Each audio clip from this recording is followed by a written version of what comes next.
Hello everyone, welcome back to another video, or should I say the first video. Today we're going to be going through this Mothra shot right here that you're seeing in front of you and kind of just breaking down exactly how I did it, my thought process behind it, a little bit of like behind the scenes with some previous renders and stuff like that. Just a lot of fun stuff just to really give you an insight into what it is to be a compositor and what, your shots and what your kind of job would look like. Basically just giving as much insight as I possibly can. So without further ado, let's just jump into it. So as you can see here, the final product, I believe it's quite good. I am definitely not an animator or 3D artist by any means, but I did create this all myself just in my own personal time. But obviously we're not here to talk about the animation quality or the texture or we're not here to talk about any of that. We're just purely here to talk about comp. So what I'm going to do is I'm going to go through all of these, little tests that I was doing. These were single frame tests that I was exporting out as I was building up the scene. Very, reminiscent of a proper pipeline where you'll get a version of a shot. It won't be the final version, but you start your comp, and then as the 3D team get notes, the shot updates, you get given the new passes, and kind of just comping as you go. So this was kind of that mixed with a little bit of look development and R&D. First things first, we have this, which, as I'm sure you can already tell, the aspect ratio was quite a lot higher. Now, originally I wanted to go for like a sort of IMAX look. This is not something you will experience in an actual studio, of course. They're not going to just randomly change the aspect ratio halfway through a shot. If they do, get out of that studio ASAP. But I wanted to go for this sort of IMAX look so I could release a regular widescreen version and then release an IMAX style version. This is just showing the two different frames that I rendered. And as you can see, it looks a lot different right out of Blender. As you can see, the hair simulation was really bad, the textures weren't great, and there's zero comp work actually going on. So this was just purely a test render just to see what I was working with. I ditched the IMAX look pretty much instantly. It was just a bit too much, especially rendering on my home PC. Man, it was a lot. This was me testing out Blender's ARV channels, or render layers, view layers, whatever they call them. They're not proper ARVs, usually you work with light groups and character layers as well, obviously, but this is kind of just view layers depending on what you want to be included in the scene. So this is split up into three different ones. So we have the foreground here, and then we have the midground, which is Mothra, and then we have the background, which of course is the background. So when you put it all together, obviously you get the full scene. This is how I prefer to work, especially with CG stuff. You want as many layers as possible and as much data as possible.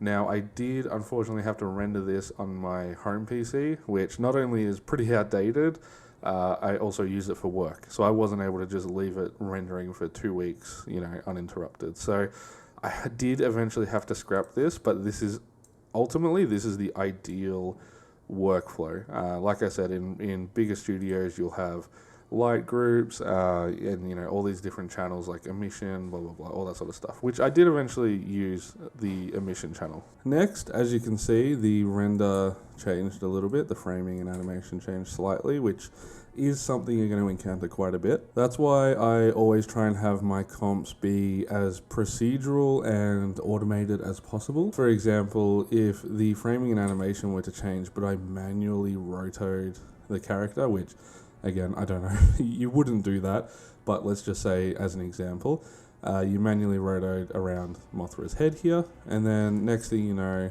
not only has the animation changed, so you need to change the rotate to begin with, but the framing's changed and you change it again.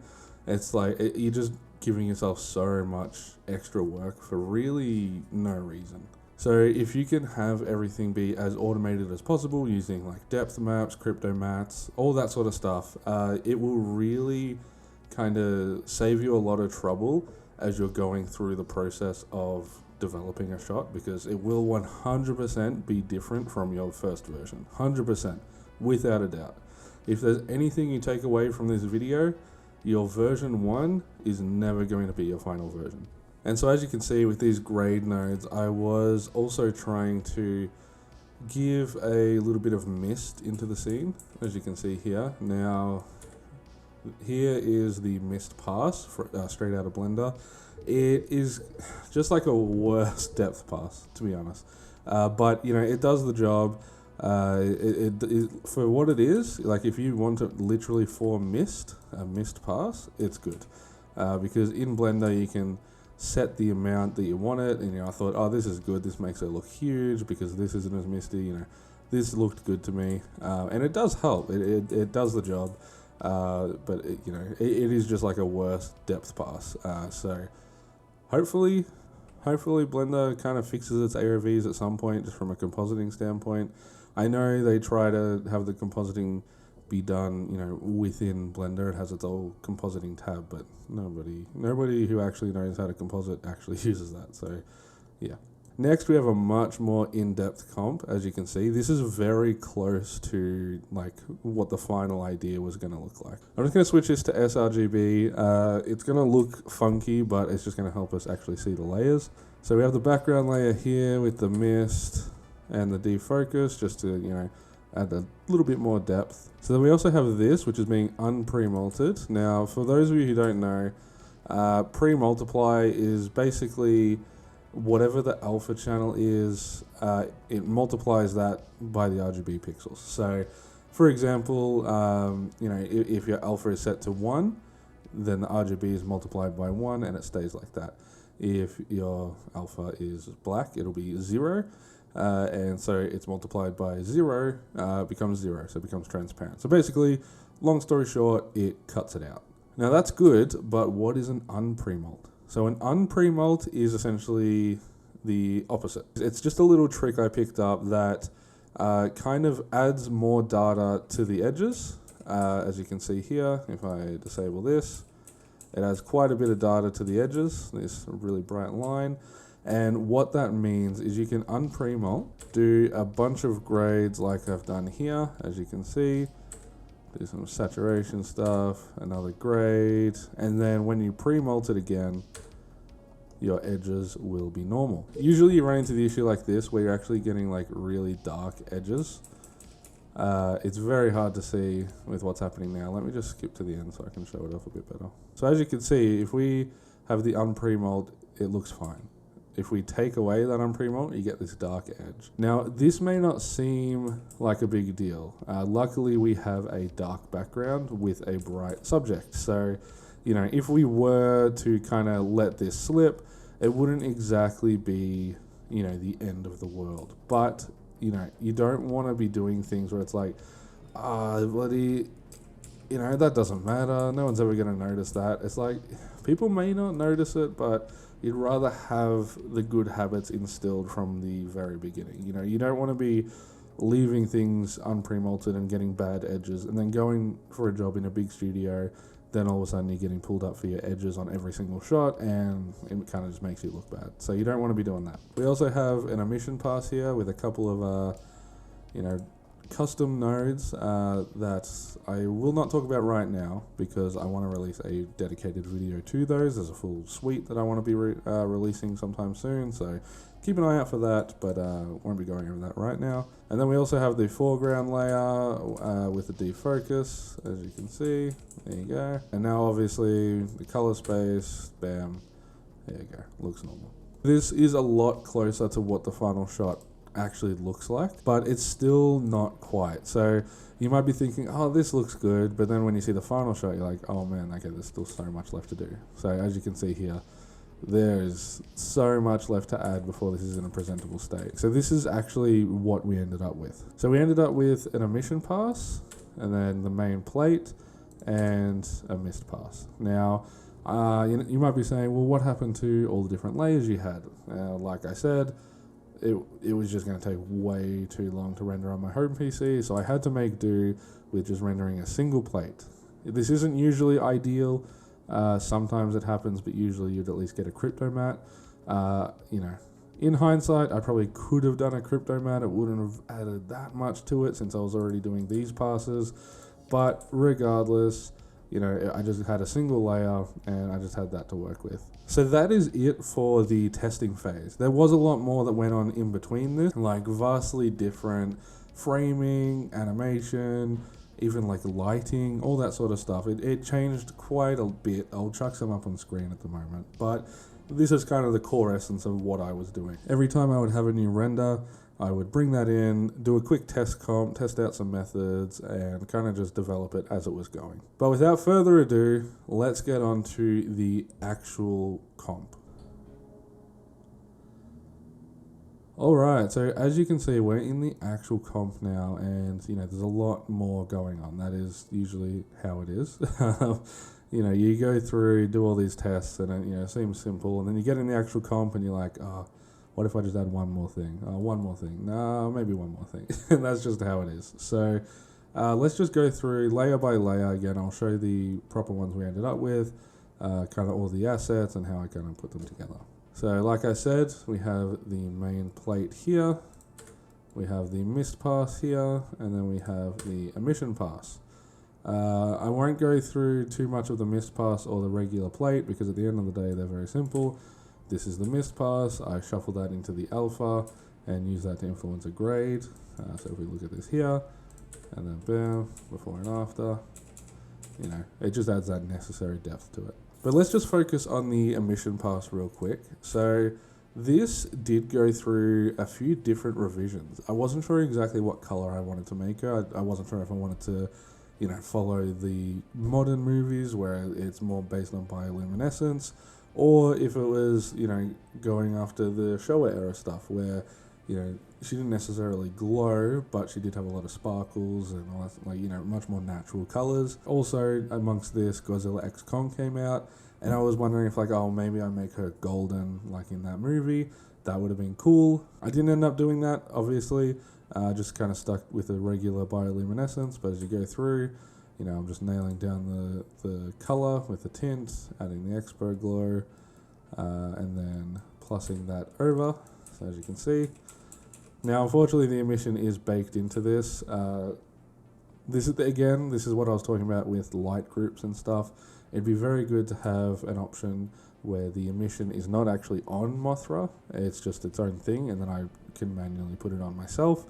That would be ideal, but Blender just doesn't support stuff like that unless you make separate render layers with different materials and duplicate objects and stuff like that, but that can get super heavy. So that's the basic comp right there. It's rather simple. Now, you know, realistically, most people would do this and they'd say, okay, well, there you go. I've got the glow, I've got the haze, it's done, right?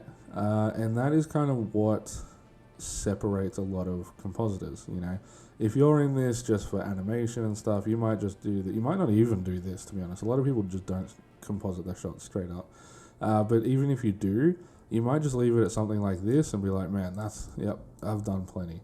But as you can see, there's a lot more going on that we need to do just to add those final touches that really makes it, you know, final ready. Like good to present to a client, yourself, good to publish, whatever you want to call it. There's just a lot of small details that you need to learn to think of, and I'm going to kind of break down what those small details are. Using the mist pass, I had to get quite creative with it. Again, I wish it was just a regular depth pass that you could change the depth of.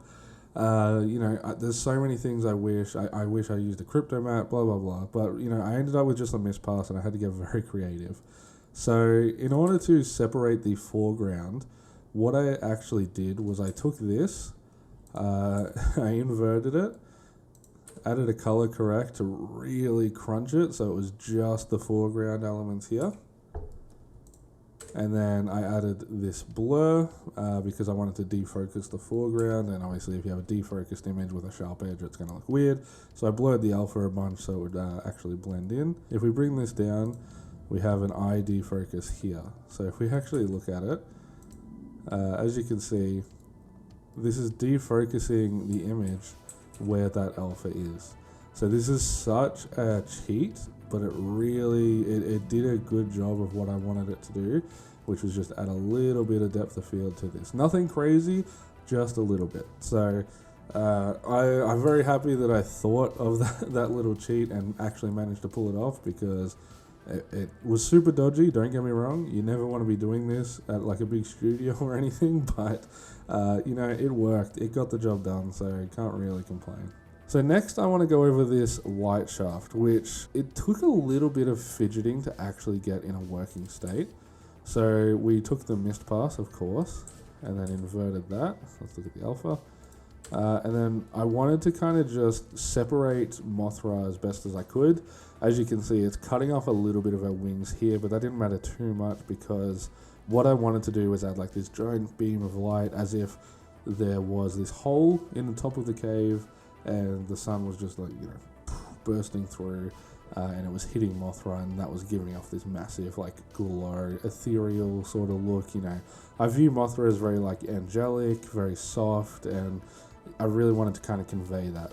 So the light was obviously going to be hitting just kind of the center of her body, which is why I was like, okay, well, this doesn't really matter as much because it's not going to be affected. So we don't need that detail, you know, we just need this stuff here. The method that I ended up using was, I wanted to create the alpha and then just chop it out of a constant and plus it over the top. I didn't want to separate Mothra, place her on top, add some, you know, edge detail, edge extend, whatever, or, you know, bring some fog. I didn't want to do it in that many layers because while it might have been more accurate, the end result kind of wouldn't have justified that, you know, that process. So I used the mist pass stuff we did before and stenciled that out. As you can see, it just looks like, you know, a regular old cutout. And then we take this constant right here, this is just the color I ended up with. Then you cut it out, as you can see, it looks very nice. So that of course gets plussed over the top and you end up with this. Now, as you can see, it's not exactly like going over the top of her, it is a little bit, but I really wanted to make it look like she was like amongst this light beam. It wasn't just like behind her or anything. The way I did that was with this blur and erode, like I said before. So if we take that off, as you can see, it looks bad. She's got dark edges on her fur, they're just very harsh, there's no kind of bleeding into her or anything like that. It's just cut out, put on top. Whereas if we do it layer by layer, we add the blur here, obviously, you know, it ends up with a dark border. And then you erode it in, and suddenly all the edges look lovely. It actually kind of bleeds into her, so it looks like she's amongst the fog, like I was telling you. Especially on the fur, it just makes it look so much better. Like, the difference is night and day, literally. So then we have the ID focus, like I said. As you can see, you know, it's doing its job. And then this was something I saw in the Godzilla X Kong trailer, which I wanted to replicate because I thought it looked pretty cool.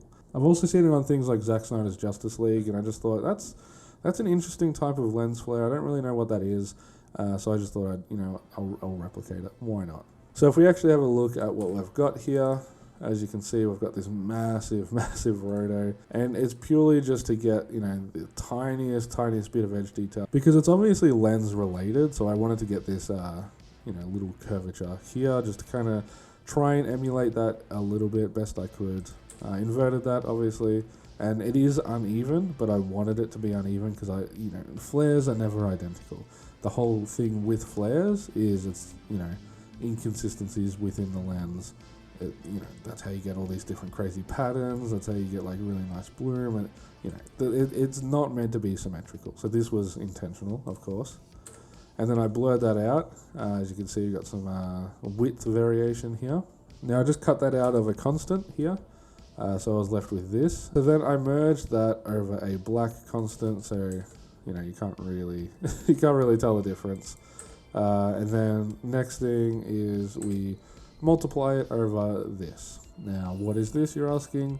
This is essentially a really contrasty, blurred out version of the footage.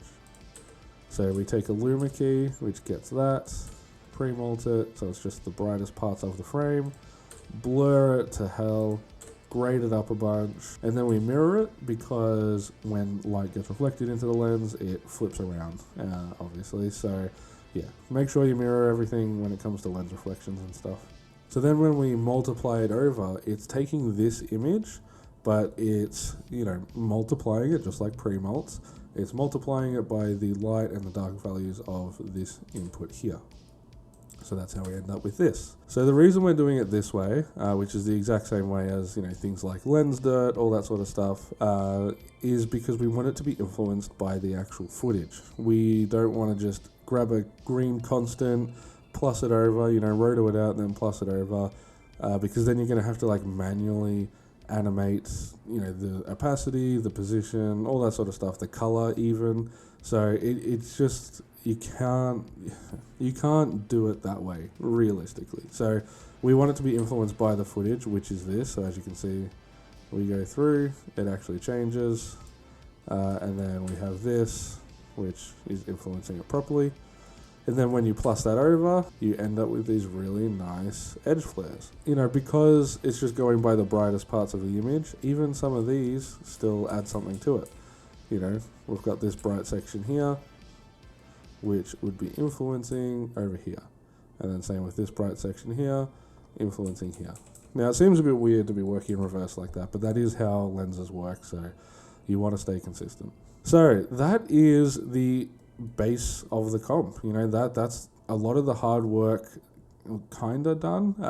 So the last little touch I had was just adding this JP lens node.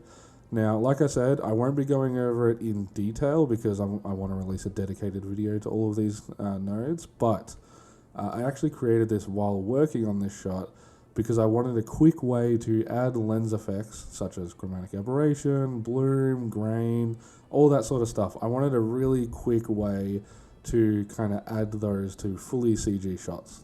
I want to stress fully CG shots. So if we look at the before and then we look at the after, it really does do a lot of work when it comes to selling that realism.